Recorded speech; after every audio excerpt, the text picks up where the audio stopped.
Release చేయాలి. లేని పక్షంలో మీ శ్రీధర్ బాబు గారు కదా మేనిఫెస్టో తయారు చేసింది. ఈ రోజు చాలా ఇక్కడ అశోక్ నగర్ లో మీరు దమ్ముంటే ఇక్కడ రండి అనేటువంటిది నేను ఈ ప్రభుత్వానికి తెలియజేస్తా ఉన్నాను. శ్రీధర్ బాబు గారు ప్రభుత్వ రంగంలో ఉద్యోగాలు ప్రకటించలేమని చెప్పి మాట్లాడతాడు. ఏం చేస్తారు? శ్రీధర్ బాబు గారు మీరు మేనిఫెస్టో కమిటీ చైర్మన్ కదా, మీకు తెలియదు ఆ రోజు, మీకు తెలుసు కదా. మీకు తెలిసిన తర్వాత కూడా ఈ రోజు అబద్ధం మాట్లాడుతున్నటువంటి శ్రీధర్ బాబు గారు ఈ అశోక్ నగర్ చౌరస్తా సాక్షిగా మిమ్మల్ని ఉరి తీయాలని తెలియజేస్తా ఉన్నా. అదేవిధంగా రేవంత్ రెడ్డి గారిని ఉరి తీయాలి, ప్రియాంక గాంధీ గారిని ఉరి తీయాలి, రాహుల్ గాంధీ గారిని ఉరి తీయాలి. ఈ యొక్క అశోక్ నగర్ వచ్చి మీరు మాత్రం చాలా తప్పు చేస్తా ఉన్నారు.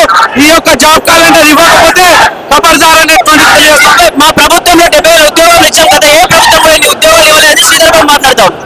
సిగ్గుండాలి 70,000 అని చెప్పడానికి. మీరు 70,000 ఏ విధంగా ఇచ్చారో శ్వేతపత్రం రిలీజ్ చేయండి. శ్వేతపత్రం రిలీజ్ చేస్తే దూద్ కా దూద్ పానీ కా పానీ అనేటువంటి తెలిసిపోతుంది. మీరు శ్వేతపత్రం రిలీజ్ చేయండి.